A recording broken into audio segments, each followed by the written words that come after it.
செய்திகள் தொடர்கின்றன. நாகையில் நடைபயிற்சிக்கு சென்ற பாரதிய ஜனதா கட்சி பிரமுகர் படுகொலை செய்யப்பட்ட சம்பவம் அங்கு பரபரப்பை ஏற்படுத்தியுள்ளது. புகழேந்தி எனும் அவர் அக்கட்சியின் மாநில செயற்குழு உறுப்பினர் ஆவார். இன்று காலை நடைபயிற்சிக்கு சென்ற அவரை LIC அலுவலகம் அருகே மர்ம நபர்கள் வழிமறைத்து தாக்கியுள்ளனர். இதில் படுகாயமடைந்த புகழேந்தி சம்பவ இடத்திலேயே உயிரிழந்துள்ளார். மாநில செயற்குழு உறுப்பினர் மரியாதைக்குரிய அண்ணன் திரு S. புகழேந்தி அவர்களை காலை 5:45 மணியளவில் இன்றைய தினம்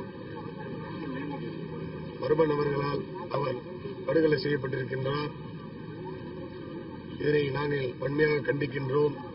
புகழேந்தி கொலை குறித்து வழக்கு பதிவு செய்துள்ள நாகை போலீசார் தனிப்படை அமைத்து கொலையாளிகளை தேடி வருகின்றனர். நடைபயிற்சிக்கு சென்ற பாரதிய ஜனதா கட்சியின் பிரமுகர் படுகொலை செய்யப்பட்டிருப்பது நாகை சுற்று வட்டாரத்தில் பதற்றத்தை ஏற்படுத்தியுள்ளது.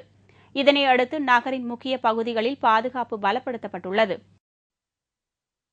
புதுச்சேரியில் தானே புயலின் போது மூடப்பட்ட பஞ்சாலையை திறக்க வலியுறுத்தி சட்டமன்றத்தை முற்றுகையிட முயன்ற தொழிலாளர்கள் கைது செய்யப்பட்டனர்.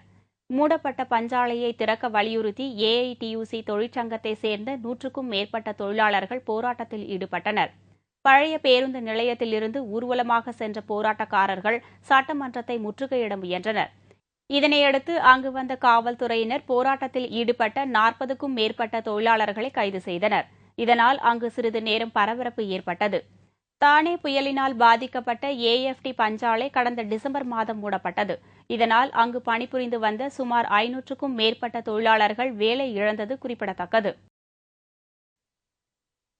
நெல்லையில் நடைபெற்ற ஐயா வைகுண்டர் வாகன பேரணியில் கண்ணை கவரும் கிருஷ்ணர், அனுமன் கடவுள்களின் பிரம்மாண்ட உருவ சிலைகள் இடம்பெற்றிருந்தன. நெல்லை மாவட்டம் ராதாபுரம் தொகுதி உருமன்குளத்தில் ஐயா வைகுண்டர் அகில திரட்டு விழா இன்று நடைபெற்றது. இவ்விழாவில் பால பிரஜாபதி அடிகள் தலைமையில் வாகன பேரணி புறப்பட்டு திசையன் விளை நகரை வலம் வந்து சென்றது. வாகன பேரணியில் பிரம்மாண்ட கிருஷ்ணர் மற்றும் அனுமனின் உருவ சிலைகள் மேளதாளம் முழங்க ஊர்வலமாக எடுத்துச் செல்லப்பட்டன. இந்நிகழ்ச்சியை ஏராளமானோர் கண்டுகளித்தனர். ஆதர்ஷ் ஊழல் வழக்கை CBI விசாரிப்பதற்கு எதிர்ப்பு தெரிவித்து மராட்டிய அரசு உயர்நீதிமன்றத்தில் வழக்கு தொடர்ந்துள்ளது. அம்மாநில அரசின் உள்துறை அமைச்சகம் சார்பில் மும்பை உயர்நீதிமன்றத்தில் தாக்கல் செய்யப்பட்டுள்ள மனுவில் தங்கள் பரிந்துரை இல்லாமலேயே ஆதர்ஷ் ஊழல் வழக்கை CBI விசாரித்து வருவதாக கூறப்பட்டுள்ளது. CBI தன்னிச்சையாக விசாரணை மேற்கொண்டு வருவது மாநில அரசின் அதிகாரத்தை பறிக்கும் வகையில் இருப்பதாகவும் அந்த மனுவில் தெரிவிக்கப்பட்டுள்ளது. எனவே ஆதர்ஷ் ஊழல் வழக்கை CBI விசாரிக்க தடை விதிக்க வேண்டும் என்றும் மராட்டிய அரசு கேட்டுக் கொண்டுள்ளது. கடந்த 2010ஆம் ஆண்டு வெளியான ஆதர்ஷ் ஊழல் புகார் காரணமாக மராட்டிய முதலமைச்சர் அசோக் சவான் பதவி இழந்தார். 2 ஆண்டுகளாக நடைபெற்று வரும் இந்த வழக்கில் CBI விரைவில் குற்றப்பத்திரிகை தாக்கல் செய்ய உள்ளது. இந்த குற்றப்பத்திரிகையில் அசோக் சவான் மட்டுமின்றி மராட்டிய மாநிலத்தில் முதலமைச்சர்களாக இருந்த விலாஸ்ராவ் தேஷ்முக், சுஷில்குமார் ஷிண்டே ஆகியோரின் பெயரும் சேர்க்கப்படும் என்று எதிர்பார்க்கப்படுகிறது. இந்த நிலையில் CBI விசாரணைக்கு எதிராக மராட்டிய அரசு நீதிமன்றம் சென்றிருப்பது பரபரப்பை ஏற்படுத்தியுள்ளது. ஐக்கிய முற்போக்கு கூட்டணியின் குடியரசுத் தலைவர் வேட்பாளரான பிரணாப் முகர்ஜியை அனைத்து அரசியல் கட்சிகளும் ஆதரிக்க வேண்டும் என்று பகுஜன் சமாஜ் கட்சியின் தலைவர் மாயாவதி வேண்டுகோள் விடுத்திருப்பது தேசிய அரசியலில் புதிய திருப்பத்தை ஏற்படுத்தியுள்ளது. உத்தரப்பிரதேச மாநிலத்தில் சுற்றுப்பயணம் மேற்கொண்டு அம்மாநில சட்டமன்ற மற்றும் நாடாளுமன்ற உறுப்பினர்களிடம் பிரணாப் முகர்ஜி ஆதரவு கோரி வருகிறார்.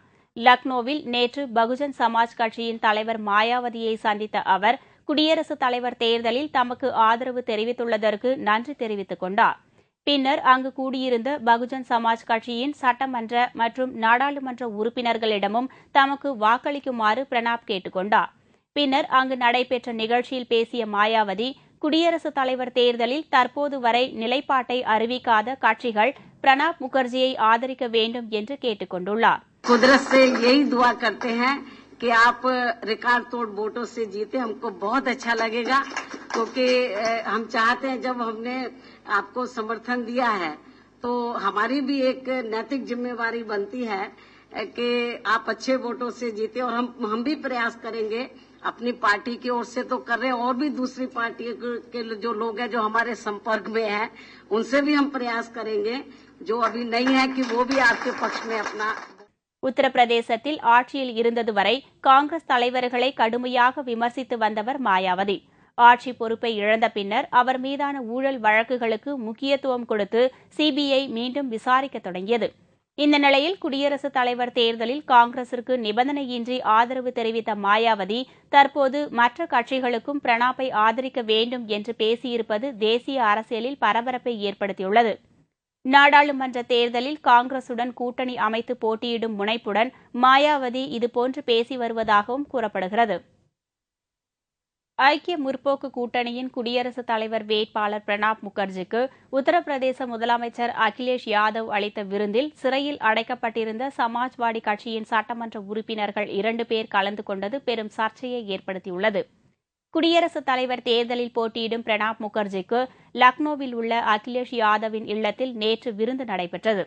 இந்த விருந்து நிகழ்ச்சியில் சமாஜ்வாடி கட்சியின் நாடாளுமன்ற மற்றும் சட்டமன்ற உறுப்பினர்கள் அனைவரும் பங்கேற்றனர். இவர்கள் மட்டுமின்றி பிரபல நிழல் உலக தாதாவும் சமாஜ்வாடி கட்சியின் சட்டமன்ற உறுப்பினருமான அன்சாரியும் இந்த விருந்தில் பங்கேற்று பிரணாப் முகர்ஜியுடன் அமர்ந்து உணவு அருந்தியுள்ளார். பல்வேறு கொள்ளை வழக்குகளில் சிக்கி சிறையில் அடைக்கப்பட்டுள்ள அன்சாரி நீதிமன்றத்தில் அனுமதி ஏதும் பெறாமல் முதலமைச்சரின் வீட்டிற்கு அழைத்து வரப்பட்டிருப்பது தற்போது அம்பலமாகியுள்ளது. இதேபோன்று பகுஜன் சமாஜ் கட்சியின் சட்டமன்ற உறுப்பினர் ஒருவரை கொலை செய்த வழக்கில் சிறையில் இருக்கும் சமாஜ்வாடி சட்டமன்ற உறுப்பினர் மிஸ்ராவும் பிரணாப் முகர்ஜி பங்கேற்ற விருந்தில் கலந்து கொண்டுள்ளார். குடியரசுத் தலைவர் வேட்பாளருக்கு சமாஜ்வாடி அளித்த விருந்தில் சிறை கைதிகளும் பங்கேற்றிருப்பது அகிலேஷ் யாதவிற்கு பெரும் சிக்கலை ஏற்படுத்தியுள்ளது.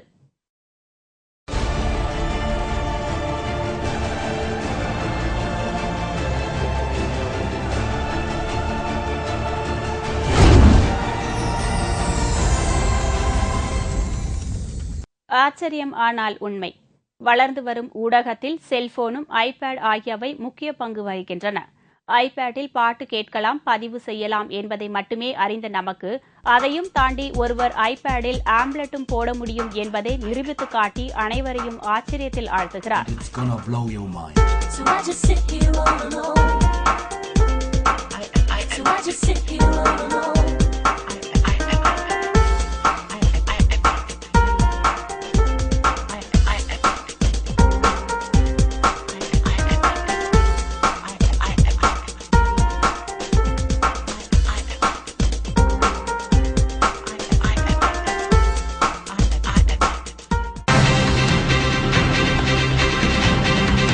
பாலஸ்தீன முன்னாள் அதிபர் யாசர் அரஃபத் மரணத்தில் புதிய திருப்பம். விஷம் வைத்து கொலை செய்யப்பட்டதாக திடுக்கிடும் தகவல்.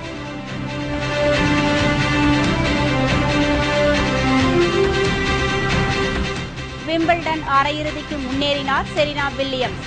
காலிறுதியில் அசரென்கா மற்றும் ரட்வன்ஸ்கா அசத்தல் வெற்றி.